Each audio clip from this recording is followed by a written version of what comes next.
Washington, a 28-year-old leftist and political novice has become the face of a new breed of American Democrat after slaying a congressional giant in a New York primary, as the party seeks its 2018 battle plan against Donald Trump's Republicans. Alexandria Ocasio-Cortez achieved the near impossible on Tuesday night. Heavily outspent and an undisputed outsider in the race, the activist and educator from the Bronx who until recently worked in a restaurant defeated 10th-term Congressman Joe Crowley, a member of the Democratic leadership, in a result that slammed the party like an earthquake. She was far from the only progressive to pull off an upset on Tuesday, as voters in 7 states chose candidates for November's midterm elections, when Democrats aim to reclaim control of Congress and make inroads in governors' mansions and state legislatures. In Maryland, Ben Jealous, a liberal former head of the largest black civil rights group, won the Democratic nomination for governor, topping the establishment candidate and signaling the party's voters are placing increasing faith in minority candidates. Should he defeat the Republican incumbent, he would become only the 3rd African American elected to lead a U.S. state. And in Colorado, Congressman Jared Polis's primary victory could see him elected as America's first-ever openly gay governor. But the image of a stunned Ocasio-Cortez realizing she made history in New York is what resonated Wednesday, and signaled that the progressive wing may be resurgent in the Democratic Party. "Women like me aren't supposed to run for office," Ocasio-Cortez, born to a Puerto Rican mother and a father from the Bronx, said in a campaign video that went viral last month. She was not supposed to win, either.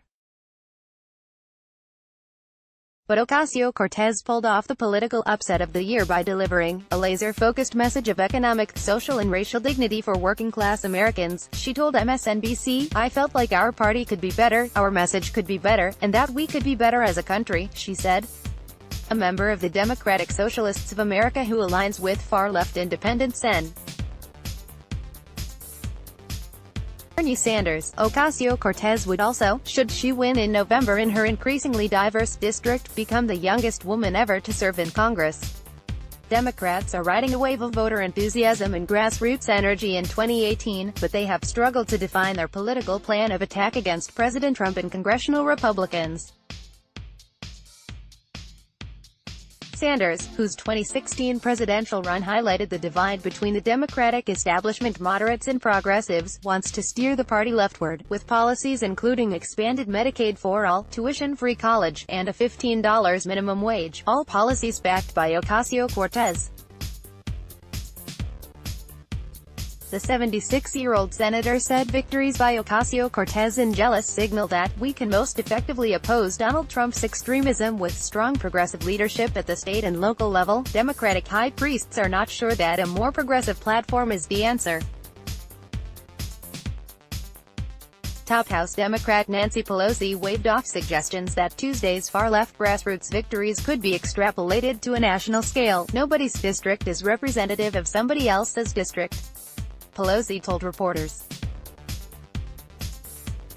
Indeed, some recent races have shown that moderate Democrats are well-placed to oust Republican incumbents in swing districts. Sanders-style candidates are still losing almost all of the Democratic primaries they run in, warned center-left think tank Third Way. If Democrats do regain control of the House, as we strongly hope and expect they will, it will be largely because of moderates winning in tough red and purple districts. Trump himself weighed in late Tuesday to declare that Crowley's shock loss was a sign of party disarray. "The Democrats are in turmoil," he tweeted.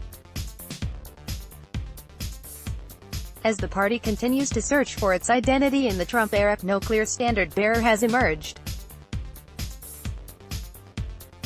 But Tuesday's results send a clear signal that voters want new blood in leadership.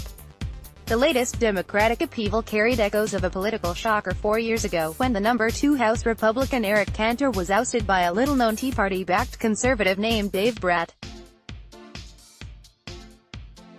Bratt's victory was part of a wave of outsider, anti-Washington rebellion that culminated with Trump winning the White House in 2016. Dave Wasserman, a writer for Cook Political Report, neatly summed up the parallel: Tea Party, 14, meet resistance, 18.